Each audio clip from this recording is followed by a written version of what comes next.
My story began at the age of 10 when I joined Mayo College Ajmer, which is one of the biggest boarding schools in India.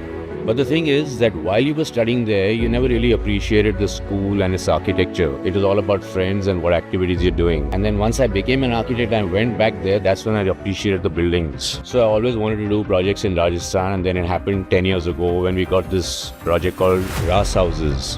When you are able to see all the way till the end, there is no mystery left. This was the first project in Rajasthan, large one, which is on a 100-acre site. So here again, purposely, all the classrooms are shifted at different angles, all facing the north, with a large auditorium which does not require light on the southern side. And then you have these beautiful big screen walls which shield the building completely from the east and the west. 3 years ago, this client approached us, Narsi, who is a very large contracting firm in Bombay, and they do work all across the country. And they said, I know. So his first words were, I know you do only modern and abstract and that kind of thing, but आपको मेरा घर करना पड़ेगा और traditional ही करना पड़ेगा. There is human behavior which is affected by architecture. There are 5 physical factors and 7 emotional factors. So architecture and interior design both play a very important role in shaping human behavior, and that is not understood by most people.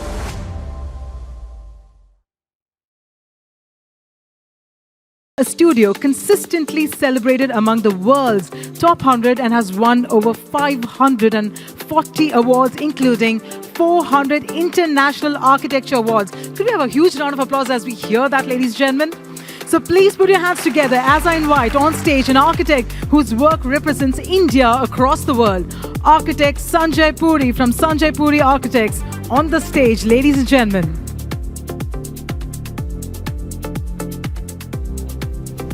This presentation today is the Nokha Story, which actually started with my story in Rajasthan.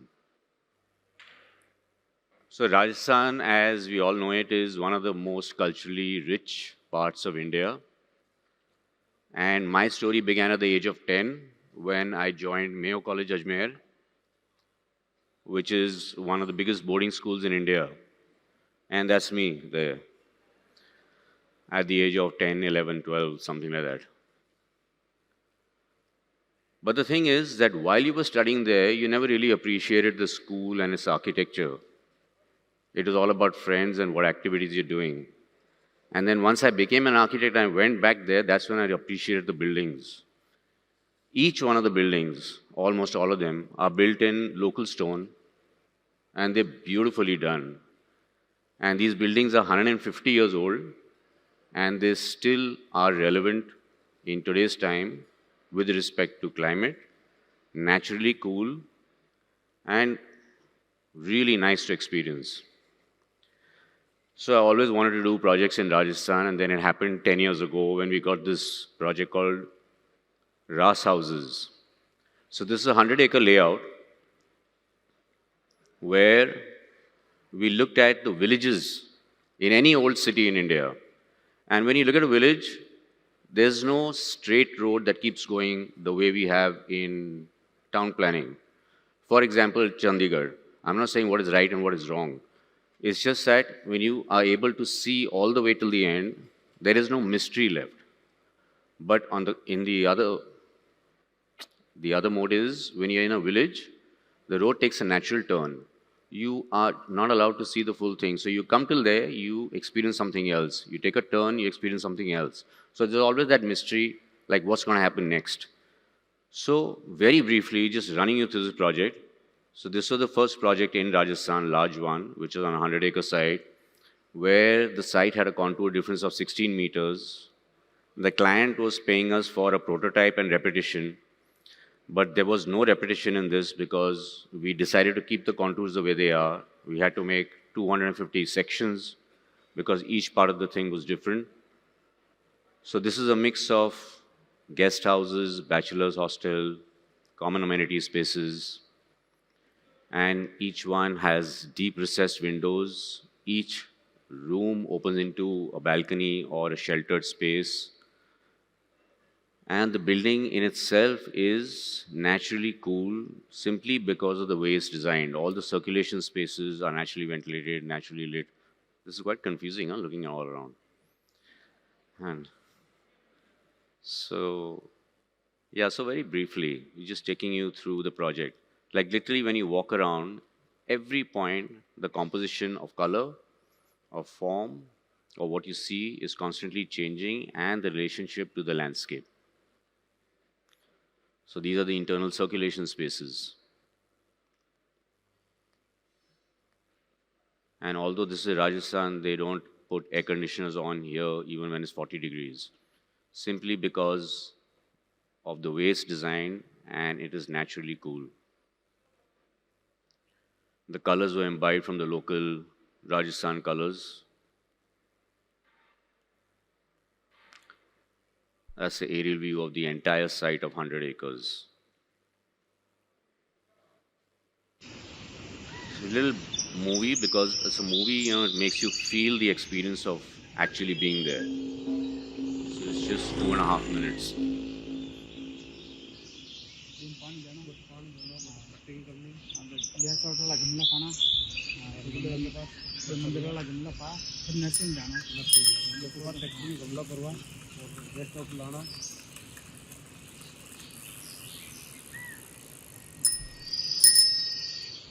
You can increase the volume slightly.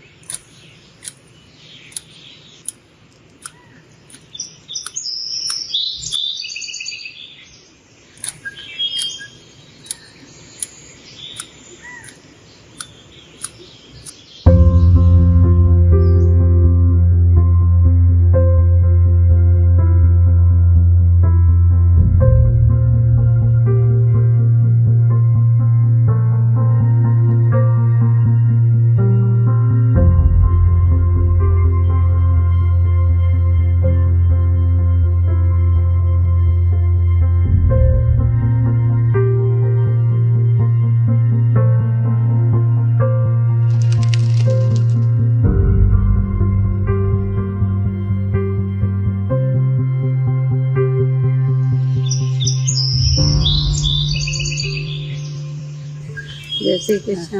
जय श्री कृष्ण। आप जब से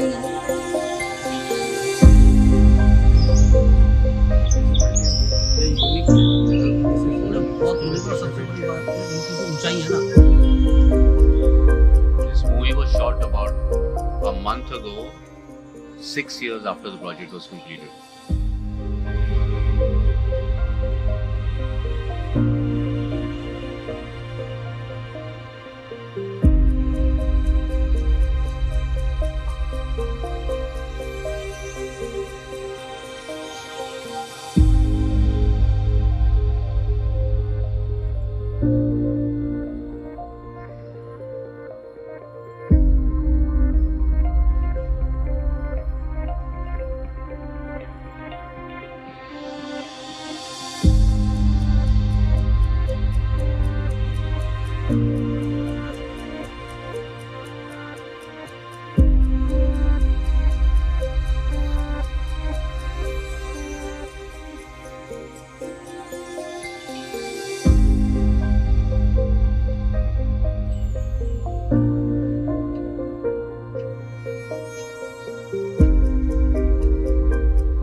And within this same project, within the same 100 acres, is the school that we built also, which was finished about 5 years ago. So this school is also based on an organic layout. That's the aerial plan. So I'm not going into the detail of the planning because this presentation is basically about the Nokha story that we are yet getting to. So that's the school designed completely organically, again with What happened to this?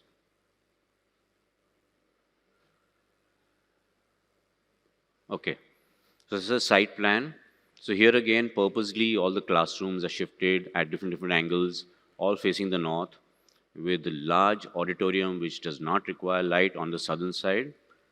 And then you have these beautiful big screen walls which shield the building completely from the east and the west. So the building actually opens up only towards the northern side. And the planning creates this very interesting, naturally cool space throughout the school. All the corridors are open, naturally ventilated, and this whole central web space, which connects the primary school to the secondary school, acts as a central focal point where children use it to study, to play games. They have assemblies here in the morning. So used in multiple ways and has become the hub. And surprisingly, even on weekends when the school is shut, this space is being used by the students because they all live around the place.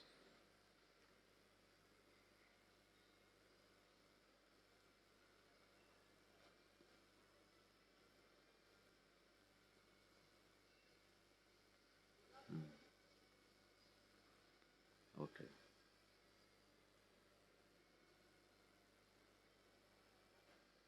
So that's the northern side, which is completely open with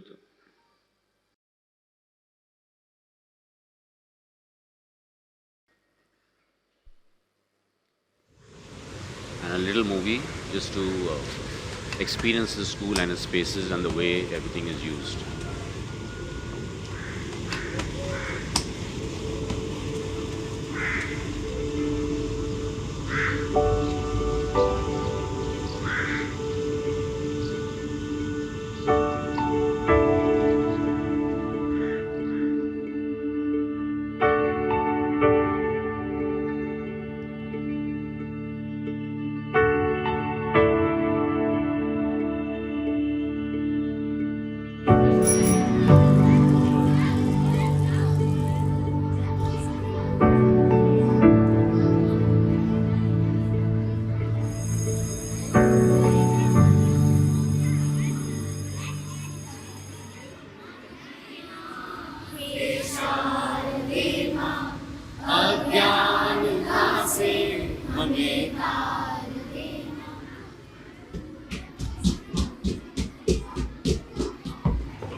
So this led to doing a reasonable number of projects in Rajasthan. And 3 years ago, this client approached us, Narsi, who is a very large contracting firm in Bombay, and they do work all across the country.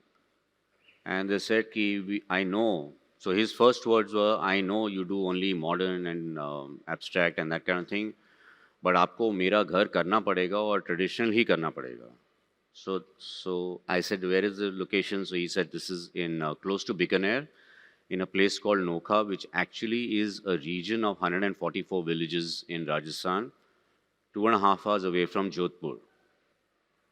And because it is relevant there, so we decided to build a traditional house, imbibing the traditional character, yet at the same time keeping it contemporary and not simply copying the past by putting chhatris on the top and those kind of elements.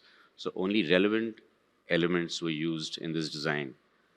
So this is a fairly large house. It is 36,000 square feet, and one enters through this porch, travels through an open corridor which is sheltered with water on either side before reaching the entrance lobby, which is flanked by a living room and a lounge space. And then there's a large central courtyard, just like most Indian traditional houses or havelis of the past. But what we did in addition is that everywhere you get a lot of heat from the outside. So a courtyard, while it helps to create passive cooling, is not sufficient. So we created large sheltered outdoor screened volumes outside each room. And these spaces result in reducing the temperature drastically to the inner spaces. I stayed in this house when it was 42 degrees outside, and it is difficult to believe, but there was no fan required in any of the rooms. So these are cross sections through the volume, and various different heights used. So the living room is 24 feet high. The central courtyard space, which is sheltered on the top, is 40 feet high. So it's a fairly large house, and that's a sectional view showing the different volumes as you experience them inside. So this is the house from the outside, a complete aerial view where you can see the entrance canopy leading to a corridor, and then finally the entire house is broken up into this series of volumes juxtaposed against each other, some which are screened, some which are arched, and some which are solid. So the house then gets this sculptural look from wherever you see it. And this is all built in real stone. So we used very thick walls. There is brick, there is an insulation layer, and there's an outer wall of complete stone. So there's literally no heat coming in. And then by virtue of all these screened volumes outside each room, that reduces the heat further. So very interesting series of spaces depending upon where you are within this house. That's the entry. So you walk in through this corridor with water on either side, creating passive cooling. And then that's the courtyard towards the east of the house. And this is the sunken seating within that courtyard. And then this is the central courtyard, which is 40 feet high. It's ventilated on all sides from the top as well as skylit. We had to protect it because we didn't want all the dust and the sandstorms, which are very, very prevalent in this area, to bring in all the sand. So as a result, the courtyard is shielded, but at the same time, it is naturally ventilated and naturally lit.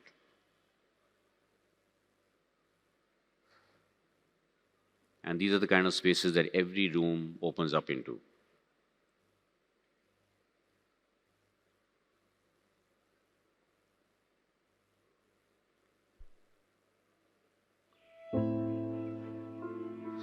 So a short movie to take you through the entire house.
the pergolas are all real stone, 3-inch thick stone slabs, and all sourced from the region.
So while doing this house, his first cousin, Narsi's first cousin, approached us to build a memorial.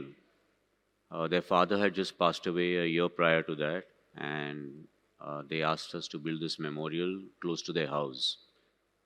So this was the site, and the last rites of their father was done in this location. And they actually came with this sketch saying that they had got this done by somebody, and this was the basic idea on which they wanted to build a memorial. So I looked at it and said, this is the kind of space where it's like a small temple. So it won't, people are not going to come and pay respects and all like that. It will happen only the first year, and after that, then this will be a place only which the family will use. And when you look at the surroundings in Nokha, because by that time I'd already spent 1.5 years going in and out of Nokha, you see that these are the actual roads. There are literally no community spaces. People put up tents in open grounds, and that's what they use. And then that's the condition of the schools. This school is like a few hundred meters away from this site. I'll tell you later what the students said about the school, but right now it was like, look at the school. So with these conditions, we told them that why don't you make something for the whole community where people can all use it.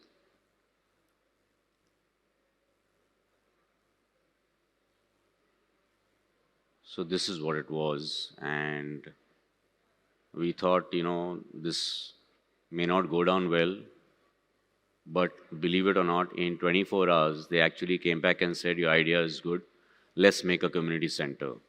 But the only thing is that keep the budget low, and it should be within 10,000 square feet. So it started with a sketch on flight, which was the original sketch, the red one.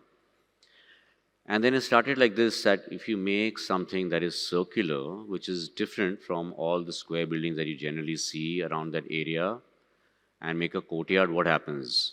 But if you make a courtyard, then the space is very restricted, because we had to build only 9,000 square feet, and we wanted it to be used by a lot of villagers at one time. So we created an open courtyard, opening up towards the north, and then thought, how can you actually generate even more usable space? So sloped it down on one side, made one side narrow, one side wider, so that you can actually walk up and down, and the whole roof becomes accessible. And then to create this roof, there's a water tank that we had to create. So the soil of that water tank went in to build earth berms on the south, east, and western sides to protect the entire building. So we basically calculate the rainfall that is there in Rajasthan and in this particular zone. So it's just about few days in the year. And based upon the average of the last 20 years, the water tank is made in a way that it can give water supply for the entire project for the entire year. So it's a fairly large water tank, and which is why there was that much soil generated, which was used within the site to create these earthworms.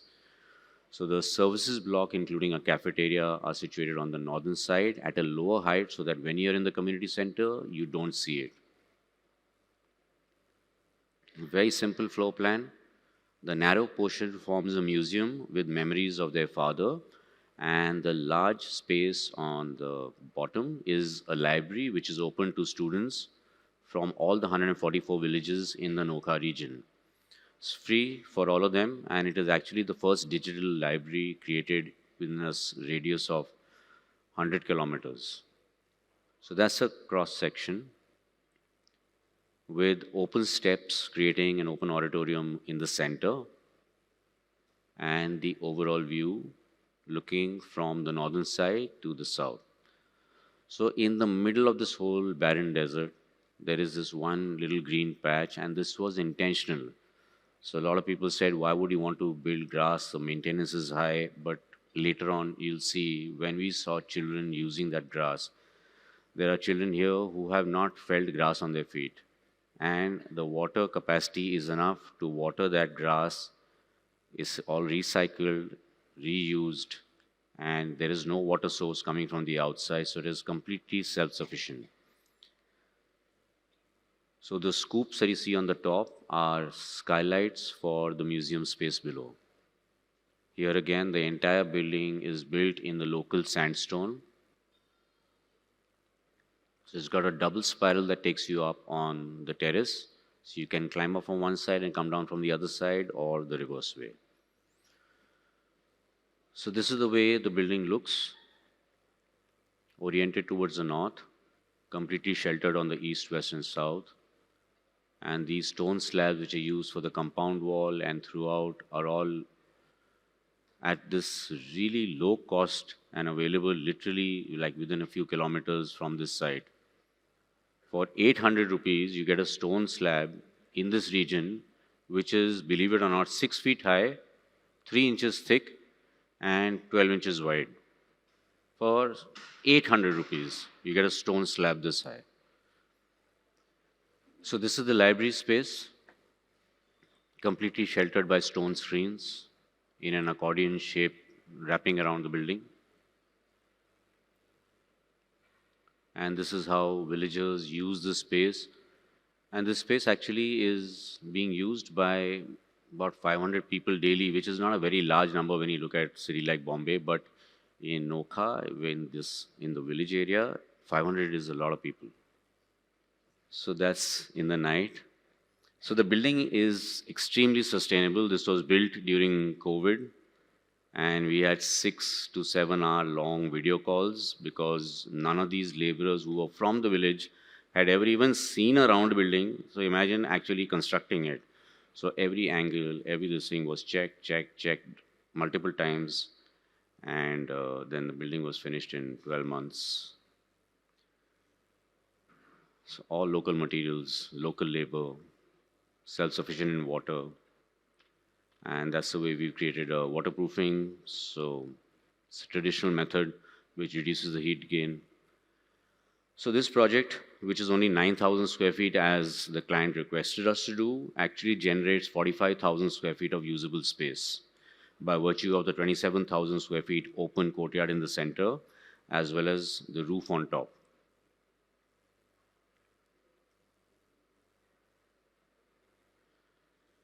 But most importantly, what this project has done is the kind of goodwill that they got out there, the kind of reaction that the clients got, has actually fueled a number of social projects that we are now doing in this region for the improvement of people's lives in all these 144 villages. So the first one of these is the Nokha Village Girls School, which will be the first girls' school in a 100-kilometer radius, in a 200-kilometer radius, the first all-girls school, is already under construction now. And this is where I went to the school to ask them what they need. You're not going to believe this. That's the school that they're studying in on the left-hand side. And he asking them, what is it that you need? Because I actually wanted to know, like, what is it that these village girls want? They say, we don't need another school. We are very happy in this school. In this school, where the classrooms are made out of patra, some of them are just open to sky, they're sitting on IPS steps. They said, we don't need anything. We are happy in this school. And then I started asking further, what about having a cooking class? Would you want that? Oh, yes, we would want that. Then one girl said on her own that we'd like to have a dancing class also. So we added that. So the interaction helped in creating the whole the program for the new school that we are making. And then in one of the visits, they just showed me this temple, which is a Shiva temple, which is 200 years old. And the temple is only that little white block that you see on the top. So we told them, like, why don't you create something around this temple and make it like a community center? People are coming here, there are not even any toilets or anything. So make facilities outside and make facilities all around so you can use this. So even this project has started. So now this is a video on the Nokha Village Community Centre.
Nothing is staged. No? People actually use camel carts in this area.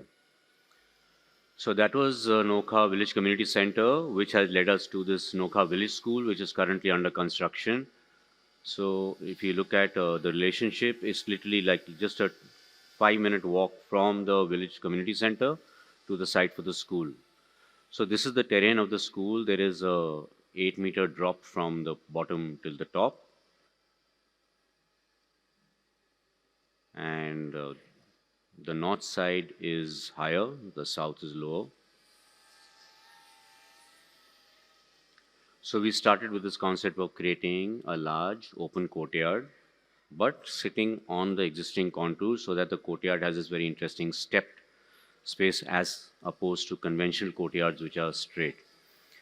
And then we needed to link it to the green space. Now, this was a plot that is to be purchased later, which now they have all the school at, but the school, when the school started construction, they didn't have this plot. So we made all the green space for the school on this side and then lifted the building up so that there's a direct connection visually as well as physically from the courtyard space to the garden outside. And then each one of these blocks is placed based on the existing contours, stepping up gradually and forming the classrooms and the common facilities for the school. And then we've kind of enveloped the entire space fluidly, creating a building that moves with the contours rather than a square that sits and juxtaposed against it. So these are the floor plans. And that's the cross section. So again, no mud goes in or out of this site. Whatever is there is used as it is. That's the aerial view. So the entire terrace becomes usable as open auditorium spaces, and the courtyard in itself becomes an open auditorium with people sitting at different levels based on the existing contours. So that's the experience within the school, with steps leading from one side to the other and then going through to the open space on the outer side.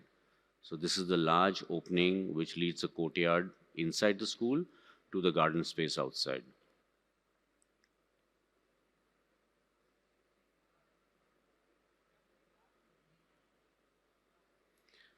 All of it will be built in with lime plaster, and there is this very interesting tile that we've discovered there. This is made completely out of lime. There's a 15-degree difference in the surface based on the heat gain. So if it's, and when the contractor who was laying these tiles actually showed me, so you can take off your shoes and walk on this. It was 36 degrees outside, and you were able to walk on it. And this is a material that's available at 12 rupees a square foot in this area. So there's so much locally available traditional material in India which we are not using to the extent that it is possible to use. All the slabs are being used, the slabs are being constructed in filler slabs. And of course, because there is water scarcity, this is also going to be self-sufficient in terms of water. And this brings me to the last project in the Nokha Story, which is Shiva 1800, which has just started. So now you already know the location, so we won't look at that. So this is the only rocky hill in the entire area for kilometers and kilometers where everything else is desert. And this is the existing temple. So you look at the top view, the temple is like this small thing sitting on top of this whole hill. And that's a close-up view with the number of people who visit this, because this is a 200-year-old Shiva temple. And there are no common facilities. So that's the existing site.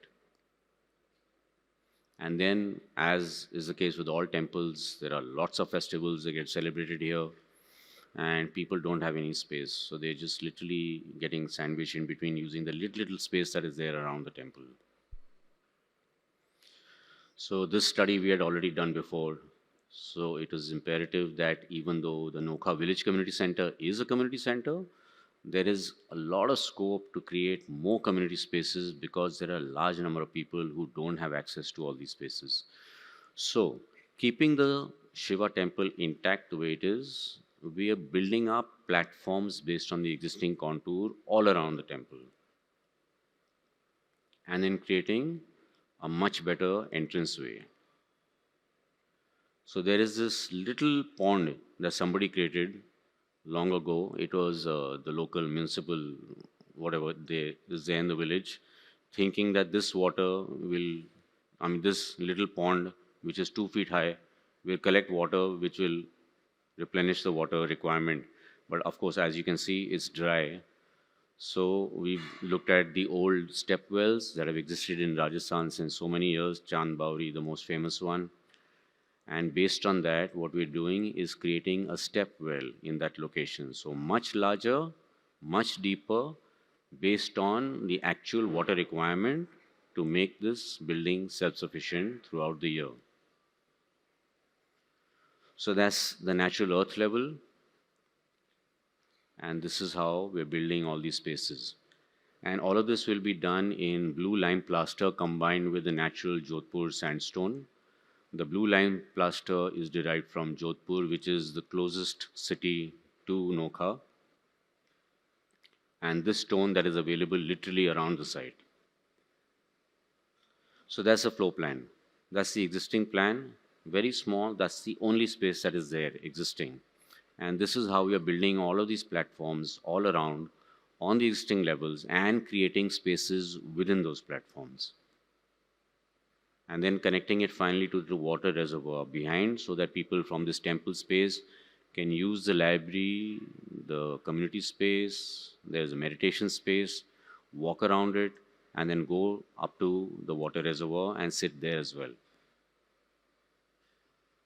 So these are all the different level plans, and that's a cross section. So very interesting how everything is on this hill, and then you're just building just at the rocky levels. So this is how the structure will finally appear, a mix of plaster, blue lime plaster and sandstone. And in Rajasthan is very particular because even if it's hot, the moment you are in a sheltered space, it becomes cooler by a substantial amount.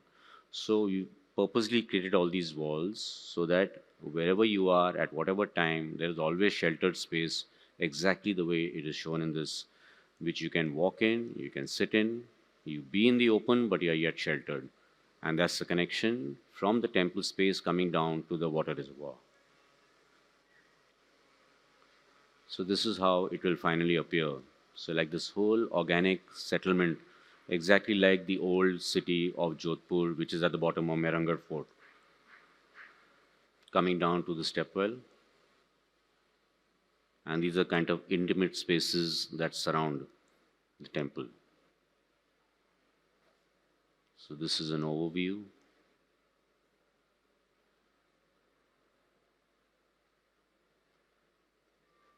So all of this is available there. All local villagers know how to do this. All the water is going to be recycled. All the water which is going to be collected on these roofs is all going to be collected, recycled and reused.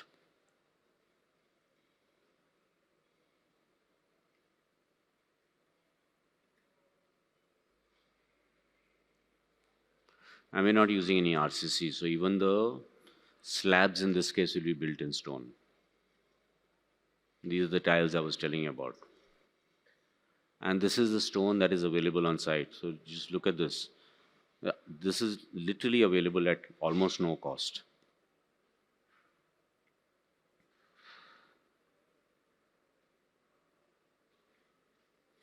So this is Nokha Story. The Nokha Story is about improving lives for all these 144 villages in the Nokha region by virtue of doing all these social initiative projects. So, and doing the Nokha Community Centre, seeing these children use it as you saw it in the video, was actually more satisfying than doing a project which was 100 times the size. Small 9,000 square feet community centers actually given us far more satisfaction as architects as compared to any other project which is much larger or much bigger in a bigger city, simply because of the smiles it brought to these children's lives. So that's the Nokha Story. Thank you very much for your attention. Thank you so much, Architect Puri.